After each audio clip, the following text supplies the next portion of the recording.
Assalamualaikum warahmatullahi wabarakatuh. Waalaikumsalam warahmatullahi wabarakatuh, Ibu. Hai anak-anak, apa kabar? Kabar baik, Ibu. Alhamdulillah baik, Bu. Iya, hari ini kita akan belajar tentang ekosistem. Sebelum memulai pembelajaran, Ibu akan mengecek kehadiran kalian. Ibu akan panggil satu-satu ya. Revita Purwaka, Hadir, Bu. Septiana Haliza, Hadir, Ibu. Alhamdulillah, berarti semua murid Ibu pada hari ini hadir semua ya. Nah, anak-anak, sebelum kita memulai pembelajaran, Ibu punya ice breaking nih. Semuanya ikutin Ibu ya. Oke, Bu.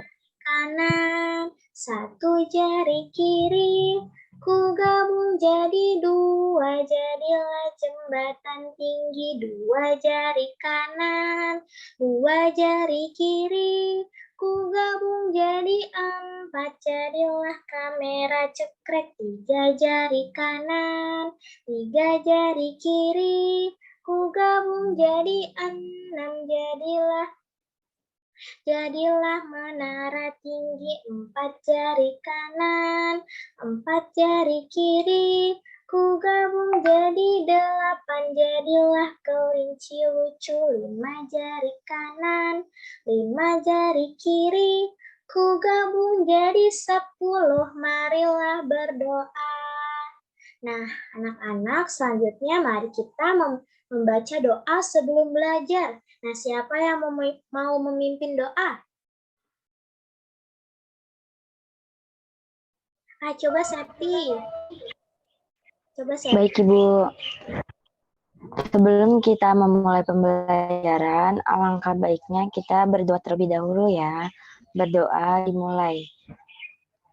Bismillahirrohmanirrohim. Raditu billahi robba wabil islami dina wabi muhammadin nabiyya wa rasulah. Rabbi zid ilma warzuqni fahma. Amin. Terima kasih. Berdoa selesai. Semoga pembelajaran kita hari ini bisa bermanfaat ya. Nah, anak-anak, selanjutnya kita akan menyanyikan lagu wajib nasional agar menambah jiwa nasionalisme kita. Ayo kita bernyanyi bersama-sama ya.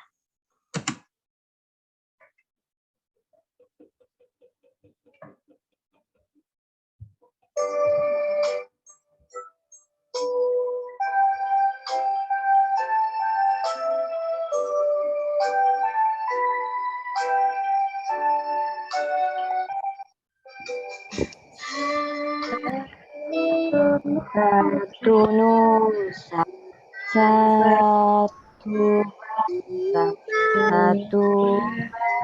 bangsa, satu tanah air, untuk selama-lamanya. Indonesia pusaka, Indonesia tercinta, nusa bangsa dan bangsa, kita bela bersama.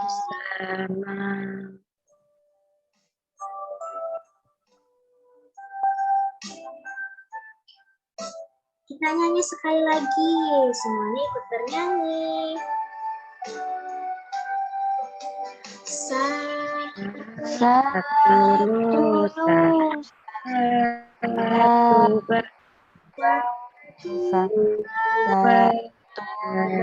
asa, tanah air pasti jaya untuk selama-lamanya. Indonesia pusaka. Indonesia tercinta. Pusaka Rahasia kita bela bersama.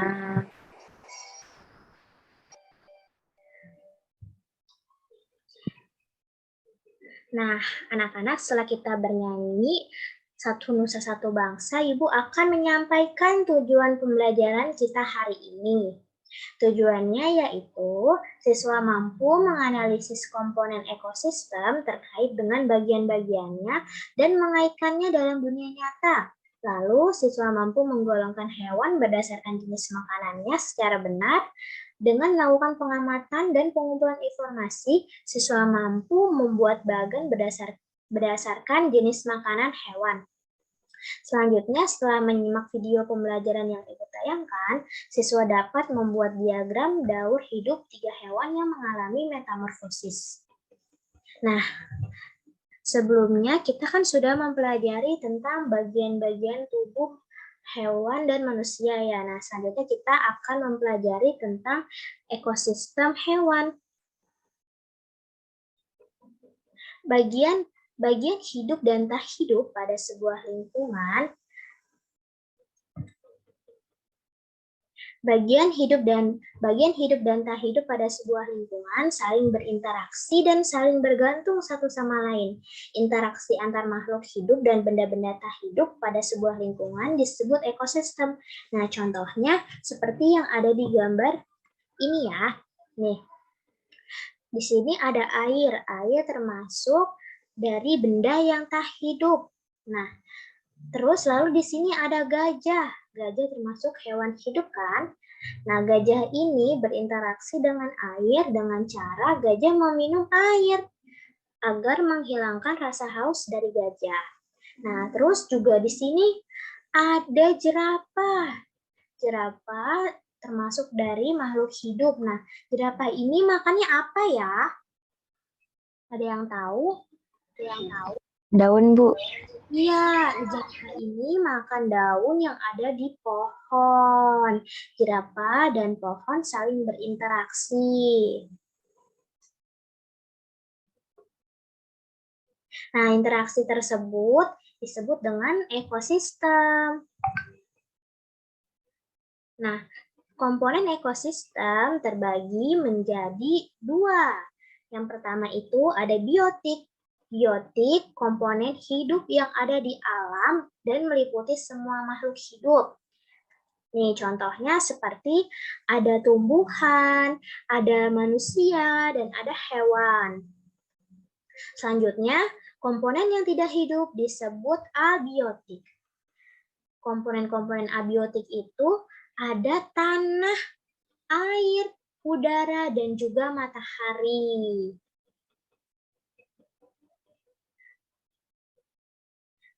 Nah, selanjutnya, siapa yang mau bantu Ibu membacakan? Saya, Ibu. Ya, silakan. Cahaya matahari dapat menghangatkan udara, air, dan tanah agar mencapai suhu yang sesuai kebutuhan makhluk hidup. Cahaya matahari juga membantu tumbuhan membuat makanan. Air dan tanah merupakan bagian penting dari sebuah lingkungan. Air yang turun dalam bentuk hujan meresap ke dalam tanah. Air di dalam tanah akan dimanfaatkan oleh tumbuhan yang hidup di atasnya dan makhluk hidup kecil lainnya yang hidup di dalam tanah. Iya, jadi di sini ada gambar matahari ya. Matahari ini berfungsi untuk menghangatkan udara. Nah, lalu di sini ada air. Air juga berfungsi untuk tumbuh-tumbuhan agar tumbuh-tumbuhan ini tidak kering dan juga mati, dan juga sebagai minum bagi hewan dan juga manusia. Air juga sebagai tempat tinggal untuk ikan-ikan kecil dan juga ada kepiting di sini. Dan juga ini ada ekosistem di bawah air nih, seperti ada algae dan juga ada fitoplankton. Algae ini termasuk tumbuhan yang ada di dalam air.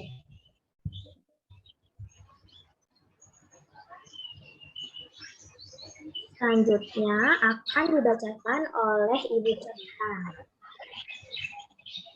Baik, terima kasih Bu Laras.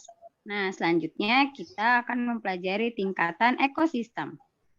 Tingkatan ekosistem itu terbagi menjadi 3, yaitu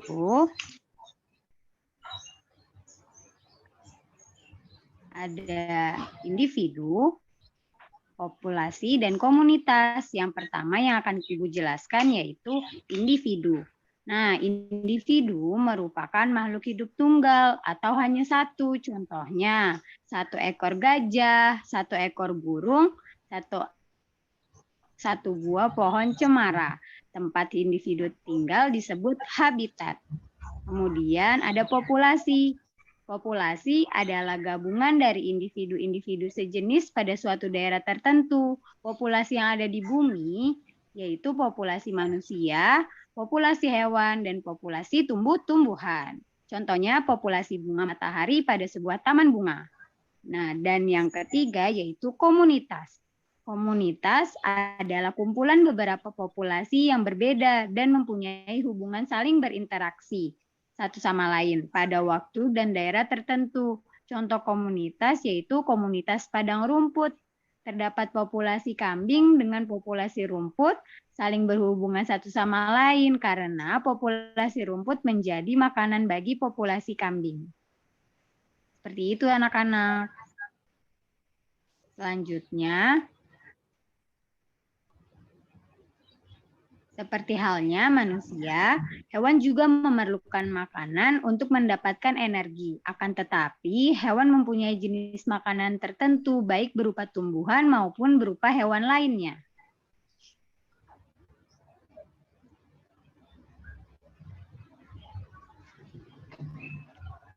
Nah, jenis makanan bagi hewan dibagi menjadi 2, yaitu makanan yang berupa tumbuhan dan makanan yang berupa hewan lain. Hewan yang memakan tumbuhan memilih bagian-bagian tumbuhan yang dapat dijadikan makanan. Contohnya seperti daun, batang, buah, dan biji tumbuhan. Seperti yang ada di contoh, ada hewan yang memakan daun. Hewan apa ya itu yang sedang memakan daun? Jerapah, Bu. Jerapah, Bu. Ya, betul. Hewan jerapah yang sedang memakan daun. Kemudian ada pula hewan yang memakan batang tumbuhan. Seperti contohnya hewan apa? Hewan Panda. Panda, ya. Kemudian ada pula hewan yang suka memakan buah dalam bagian tumbuhan, yaitu seperti monyet yang sedang memakan buah apa ya? Buah semangka, Ibu. Semangka. Dan juga ada hewan yang suka memakan biji tumbuhan seperti burung. Burung. Ya, betul. Nah, ada pula hewan yang memakan hewan lain. Beberapa hewan memakan hewan yang lebih kecil sebagai makanannya. Hewan kecil ini menjadi mangsa bagi hewan yang lebih besar. Contohnya seperti di gambar, ada seekor nyamuk yang dimakan oleh katak karena ukuran nyamuk lebih kecil daripada katak. Kemudian katak dimakan oleh ular karena tubuh katak lebih kecil daripada ular.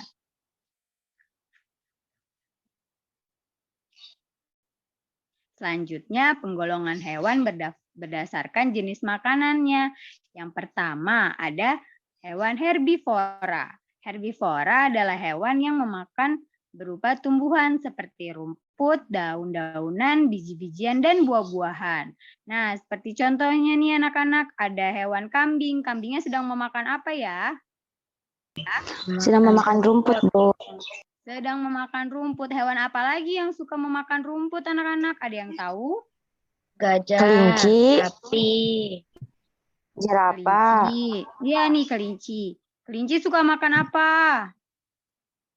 Dia lagi. kelinci makan wortel juga, makan Bu. wortel. Makan wortel, betul. Pintar. Selanjutnya ada hewan karnivora. Hewan karnivora merupakan pemakan daging. Hewan yang masuk ke dalam golongan karnivora karena memangsa hewan lain, hewan ini disebut predator. Contohnya ada hewan singa. Hewan apa yang suka dimangsa oleh singa ya, anak-anak? Ada yang tahu? Zebra, Bu. Zebra, betul. Terus apa lagi? Daniel. Ya, kuda Nil, rusa. Rusa juga sering dimakan oleh singa. Kemudian ada buaya juga. Hewan apa yang suka dimangsa oleh buaya? Ada yang Ayam. tahu? Ayam, Bu. Ayam, betul. Terus apa lagi? Apalagi? Bebek. Bebek juga suka dimakan buaya. Kemudian kancil. Terkadang kancil melewati danau yang ada buayanya, terus buayanya lapar dan dihap oleh buaya. Selanjutnya. Kemudian ada pula hewan omnivora. Hewan omnivora merupakan hewan pemakan segalanya. Hewan omnivora memakan segala jenis makanan. Contohnya ayam. Kenapa ayam disebut hewan omnivora? Karena ayam selain memakan biji-bijian seperti jagung dan padi, ayam juga suka memakan serangga. Ayam pun memakan cacing yang ada di tanah. Kemudian ada beruang. Selain memakan sayuran, beruang pun juga memangsa daging, memangsa hewan lain. Apalagi kalau beruangnya hidup di hutan. Kemudian kita masuk ke dalam mengenal daur hidup hewan. Ibu punya video pembelajaran mengenai daur hidup hewan. Kita simak bersama ya anak-anak.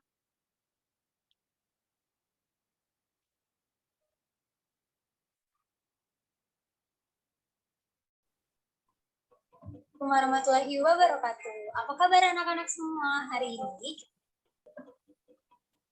Di sini siapa yang tahu apa itu daur hidup hewan? Ibu akan menjelaskan apa itu daur hidup hewan. Simak terus ya videonya. Daur hidup hewan adalah suatu proses perubahan dalam pertumbuhan dan perkembangan yang dialami hewan sepanjang hidupnya. Nah, di sini ada contohnya. Perhatikan gambar berikut ini ya, anak-anak. Terdapat sebuah telur yang menetas dan menjadi anak ayam. Kemudian anak ayam tumbuh menjadi ayam dewasa. Lalu ayam betina dewasa menghasilkan telur. Seperti itulah urutan daur hidup hewan. Hewan memiliki siklus hidup yang dibagi menjadi dua, yaitu ada hewan yang mengalami metamorfosis dan ada hewan yang tidak mengalami metamorfosis. Apa yang dimaksud dengan metamorfosis? Metamorfosis adalah perubahan bentuk secara bertahap hingga menjadi dewasa. Nah, di sini terdapat golongan hewan yang tidak mengalami metamorfosis, yaitu mamalia, reptil, burung, dan ikan. Ibu kasih contoh seperti daur hidup kucing. Anak kucing hanya mengalami perubahan dalam ukuran tubuh saja, hingga bertumbuh menjadi kucing dewasa. Selanjutnya, golongan hewan yang mengalami metamorfosis, yaitu serangga, amfibi, dan moluska. Hewan yang mengalami metamorfosis terbagi menjadi dua, yaitu metamorfosis sempurna dan metamorfosis tidak sempurna. Apa itu metamorfosis sempurna? Pada metamorfosis sempurna, bentuk hewan yang baru menetas sangat berbeda dengan induknya. Berikut ini adalah urutan siklus metamorfosis sempurna. Yang pertama, fase telur. Fase telur menjadi fase yang pertama dari hasil perkembangbiakan pada hewan jantan dan betina, yang kemudian terjadi pembuahan sel telur, lalu menghasilkan telur. Dalam proses ini, waktu yang dibutuhkan bervariasi sesuai dengan jenis hewannya. Fase selanjutnya yaitu larva. Fase larva ini merupakan fase di mana hewan muda sudah mulai aktif untuk mencari makan. Lalu fase selanjutnya yaitu pupa. Fase pupa bisa dikatakan fase transisi karena terjadi perubahan wujud dari larva menjadi hewan yang lebih besar. Perubahan wujud hewan yang lebih besar membuat hewan memiliki suatu rangka luar yang bisa melindungi tubuh, dan rangka luar itu dinamakan koken. Setelah melewati fase pupa, hewan akan keluar dari cangkangnya dan memiliki wujud hewan yang baru dan tumbuh menjadi hewan dewasa. Kemudian memasuki fase imago. Hewan sudah mempunyai bentuk yang sempurna sehingga ketika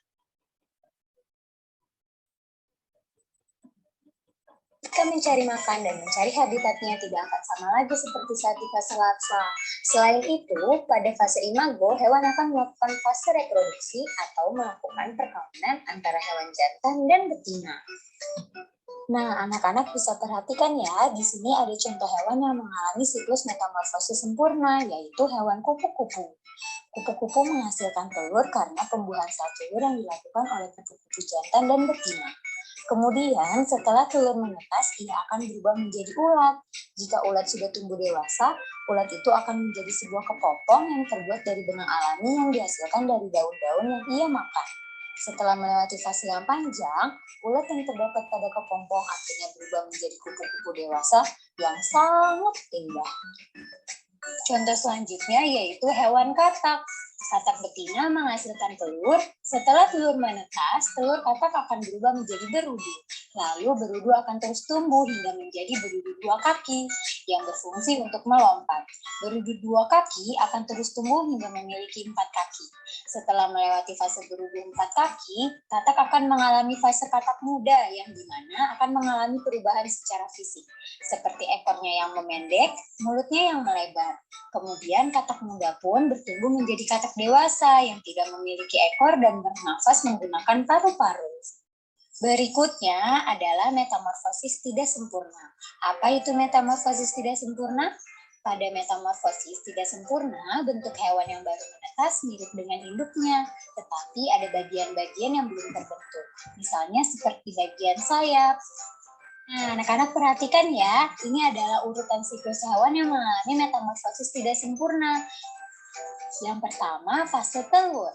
Fase telur menjadi fase yang pertama dari hasil perkembangbiakan pada hewan jantan dan betina, yang kemudian terjadi pembuahan sel telur lalu menghasilkan telur.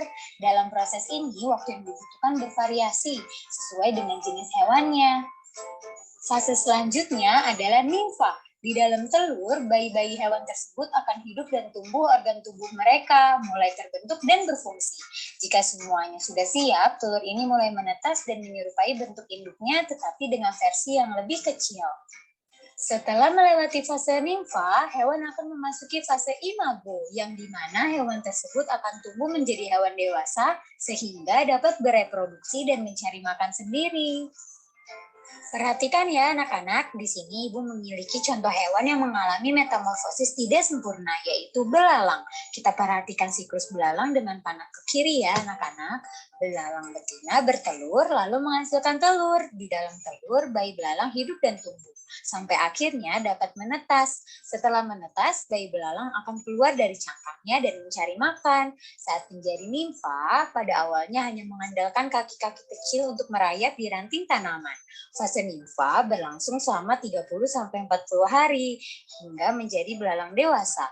Dan pada fase ini akan mengalami pergantian kulit beberapa kali dan diiringi oleh pertumbuhan sayapnya hingga menjadi belalang dewasa. Contoh hewan selanjutnya yaitu kecoa. Kecoa betina menghasilkan telur, lalu di dalam telur bayi kecoa hidup dan tumbuh, kemudian telur akan menetas. Saat telur yang menetas akan berubah menjadi nimfa. Ukuran nimfa sendiri bervariasi tergantung dari jenis kecoa tersebut. Pada fase ini, nimfa akan mengalami pergantian kulit hingga mencapai usia dewasa. Saat pergantian kulit terjadi, kulit kecoa yang berwarna putih akan perlahan berubah menjadi warna gelap dan tubuhnya yang yang lunak juga akan berubah menjadi lebih besar dan mengeras. Setelah melewati pergantian kulit sama fase nimfa, maka kecoa sudah memasuki tahap dewasa yang ditandai dengan adanya sayap. Oke anak-anak, cukup sekian pembahasan materi tentang daur hidup hewan yang Ibu sampaikan. Semoga materi yang Ibu sampaikan dapat dengan mudah dipahami dan semoga bermanfaat ya anak-anak. Akhir kata Ibu ucapkan terima kasih dan sampai jumpa di pembelajaran selanjutnya. Wassalamualaikum warahmatullahi wabarakatuh. Nah, seperti itulah video pembelajaran mengenai daur hidup hewan. Selanjutnya akan dilanjutkan oleh Ibu Laras. Baik, terima kasih Bu Kintan. Nah, selanjutnya kita kan sudah memahami materi tentang ekosistem dan juga komponen-komponennya.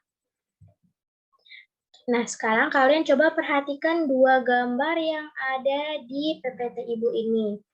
Kalau kalian perhatikan coba di gambar yang pertama. Siapa yang bisa menjelaskan gambar pertama ini ada gambar apa ya? Ekosistem, Ibu. Ya, ini termasuk jenis ekosistem apa? Biotik atau abiotik?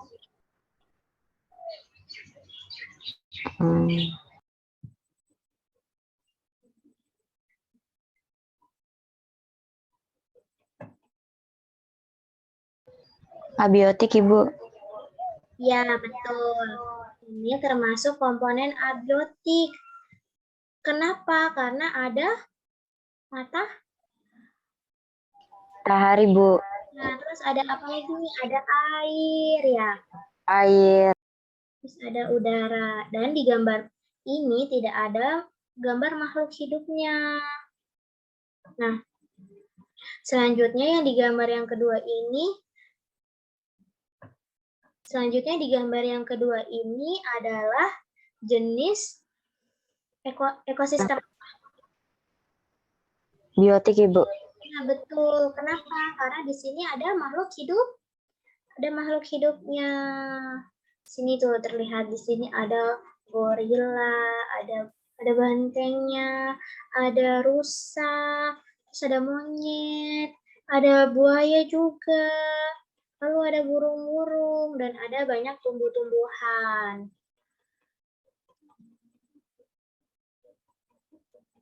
Pinter semua nih ya anak-anak Ibu sudah mulai paham tentang materi ekosistem. Nah, selanjutnya di sini Ibu punya tabel penggolongan hewan berdasarkan jenis makanannya. Nah, nanti kalian akan berkelompok. Nah, satu kelompok itu terdiri dari 4 sampai 5 anggota. Lalu kalian akan menulis atau menempelkan gambar hewan-hewan yang ada di sekitar lingkungan rumah kalian.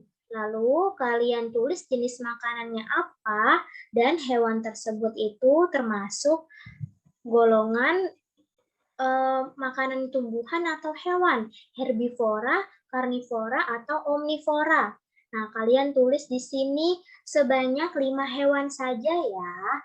Nah, kalian kerjakan secara berkelompok dan minggu depan Ibu akan periksa ya. Ibu akan periksa pekerjaan kelompok kalian lalu kalian akan menampilkan hasil kerja kelompok kalian di pertemuan selanjutnya. Nah, tadi kan kalian sudah membuat tabel penggolongan hewan ya. Nah, terus hewan-hewan tersebut itu kalian ambil 3 hewan saja untuk dituliskan daur hidupnya. Nih, seperti contohnya kalian ambil contoh hewan ikan. Nah, daur hidup ikan itu pertama kan dari telur ya. Dari telur, lalu telurnya menetas menjadi ikan kecil menjadi ikan dewasa. Nah, ikan ini jenis makanannya itu adalah omnivora. Dia kadang bisa memakan hewan-hewan kecil yang ada di laut seperti plankton dan juga dia bisa makan tumbuh-tumbuhan di laut. Nah, Lalu kalian menuliskan hewan kupu-kupu. Nah, kupu-kupu ini termasuk herbivora karena dia memakan nektar yang ada di bunga. Nah, kalian tulis deh daur hidupnya. Kalian boleh tulis atau boleh kalian gambar. Nanti kalian kerjakan di kertas karton ya anak-anak, biar kalian bisa menggambarnya secara bebas dan bisa besar juga gambarnya. Jadi ditampilkan di depan kelas juga, bisa dilihat oleh anak-anak yang lain, teman-teman yang lain. Kerjakan secara berkelompok ya. Nah, selanjutnya Ibu akan memberikan kalian soal evaluasi untuk pembelajaran hari ini. Nah, anak-anak, kita akan memulai evaluasi kita. Yang pertama, contoh hewan yang termasuk golongan herbivora adalah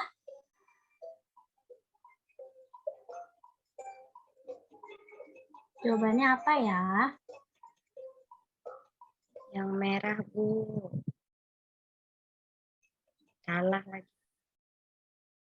Yang benar adalah yang kuning jawabannya. Evita salah lagi, Bu. Kita akan mengerjakan soal berikutnya.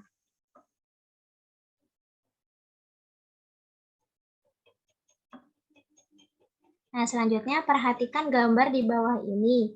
Hewan yang termasuk golongan omnivora adalah, kalian lihat gambarnya, hewan yang termasuk omnivora yang mana?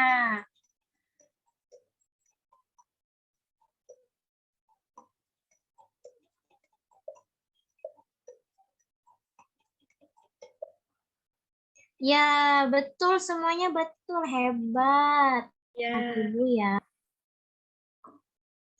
Ya, Lagi, Bu. pintar-pintar. Semuanya hebat. Soal selanjutnya ya. Iya, Bu. Hewan pemakan daging dan buah-buahan adalah apa ya jawabannya? Berarti hewan omnivora.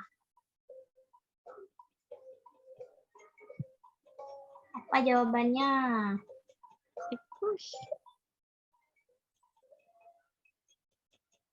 Betul. Ya, betul. Banyak pintar. Soal selanjutnya.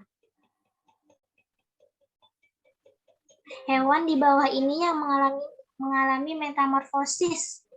Nah, kura-kura termasuk metamorfosisnya apa ya?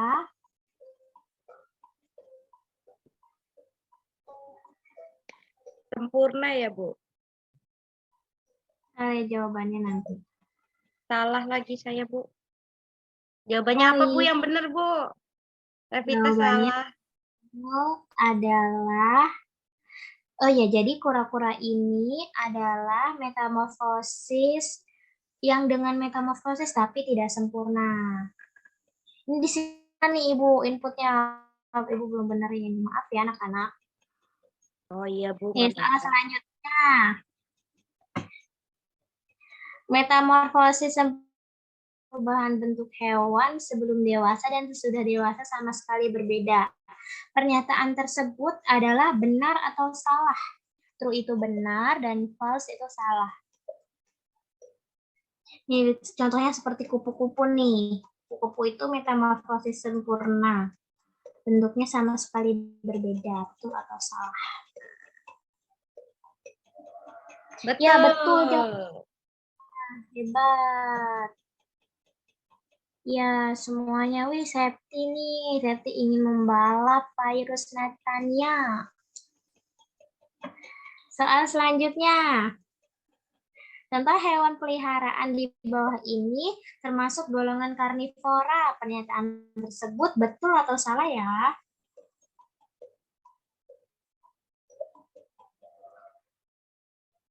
Salah. Contoh hewan peliharaan di bawah ini termasuk golongan karnivora. Itu harusnya pertanyaan. Harusnya jawabannya betul, anak-anak. Karena kucing termasuk hewan pemakan daging. Kan daging itu termasuk jenis golongan hewan yang karnivora. Kalau yang makan tumbuhan baru herbivora. Nih, gitu nggak apa-apa. Ada soal selanjutnya. Iya, Bu.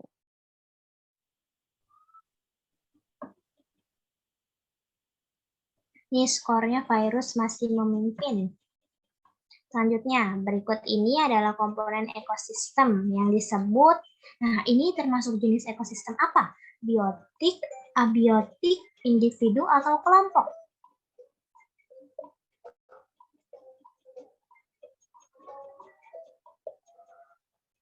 Abiotik, Bu. Abiotik. Berarti kalau misalkan biotik, berarti komponen ekosistemnya apa? Yang ada apanya? Yang ada makhluk hidupnya, Bu. Seperti hewan-hewan, rumput. Iya, betul. Soal selanjutnya ya, komponen ekosistem ini merupakan kategori komponen. Nah, ini termasuk jenis komponen apa kira-kira? Individu, abiotik, atau biotik, atau ekosistem? Ada yang terdiri dari hewan-hewan yang hidup nih, makhluk hidup. Deg-degan, Bu, takut salah. Bener, biotik, Bu. Ya, betul. Kan gambarnya itu gambar makhluk hidup ya. Selanjutnya, individu adalah makhluk hidup yang berjumlah banyak. Pernyataan tersebut itu betul atau salah? Salah. Ya, betul. Jawabannya itu salah. Pintar semua, betul. Ini soal yang terakhir. Berikut ini merupakan jenis ekosistem apa nih? Di sini ada kumpulan gajah. Termasuk jenis ekosistem. Populasi, Bu. Ya, betul. Kalau misalkan individu ada berapa berarti kalau individu? Hanya satu, Bu. Ya, betul. Sekarang kita lihat skornya. Kayaknya saya juara 3 ya, Bu. Selamat nih, Virus. Kamu juara 1 dan Septi juara 2. Selanjutnya ada Revita juara 3. Tidak apa-apa, nanti di pertemuan selanjutnya Ibu akan memberi kuis lagi dan kalian harus memperhatikan Ibu dengan baik agar bisa menjawab evaluasi dengan benar. Sekarang kita kembali ke PPT ya.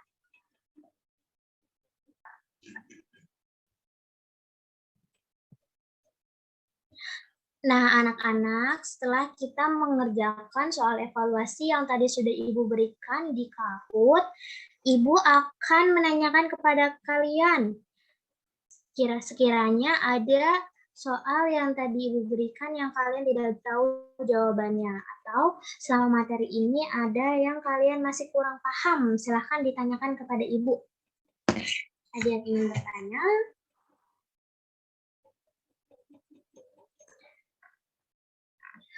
Atau tadi nih, tadi Bu, Ibu saya masih bingung membedakan ekosistem biotik sama ekosistem yang apa ya? Tadi tuh sama soalnya, Bu. Abiotik. Terus kadang ketuker.